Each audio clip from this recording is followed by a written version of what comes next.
Hello, everybody. Kathy Hamilton here. I'm in my car and it's kind of hot, so I have my window rolled down. So I'm in a parking lot.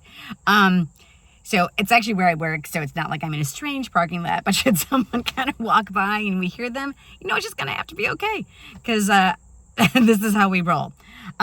Anyway, so day one, I'm just going to call this, of our let's get visual challenge, if you will, should you choose to accept getting visual.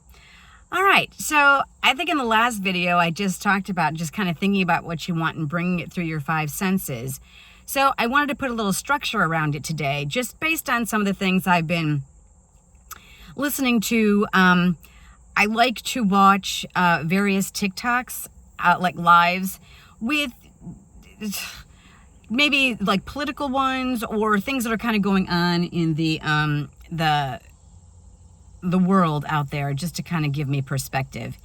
And it just made me realize just the fact that we've got this privilege. Well, first of all, that I've got the privilege to actually just be recording this video. And secondly, that you have the privilege to be able to watch it. And I just wanted to maybe even just bring that awareness of appreciation for the fact that you are currently safe, because not everybody in the world is. And so maybe I just invite you today to maybe think about all the ways. I don't like saying it this way, but I'm just going to, and maybe as I'm talking, I can kind of clarify a little bit.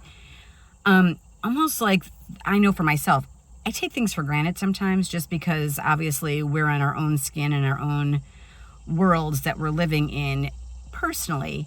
And sometimes you can forget what's going on globally. Obviously you can't have a first person experience because you're not having that first person experience.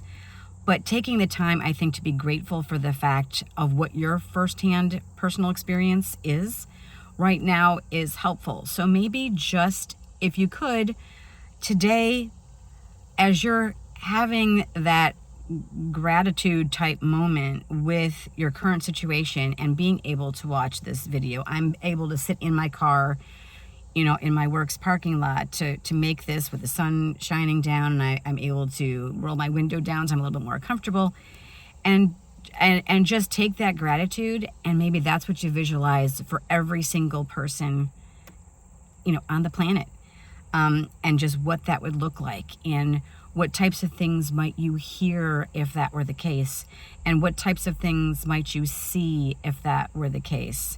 And if you could even touch it, what would it feel like? What would some of the actual physical things you come in contact with, being your physical presence, and even taste, if you could assign a taste to it. I think sometimes that's for me, cherries will come to mind a lot, or some type of comfort food, depending on what it is. And then also smell. I think in the first video I kind of forgot to mention smell, but what would it smell like? Would it smell like fresh grass? Would it smell like fall or spring or summer or even winter? Everything's got very distinct, is it odors? Sense. I guess some things could have an odor too, but I attribute more sense to something more pleasant. So maybe just do that, and if that doesn't work for you, whatever you'd like to visualize, whatever you want more of, let's just, kind of bring that through in that particular way. And I will be with you again very soon. All right. Love you. Bye.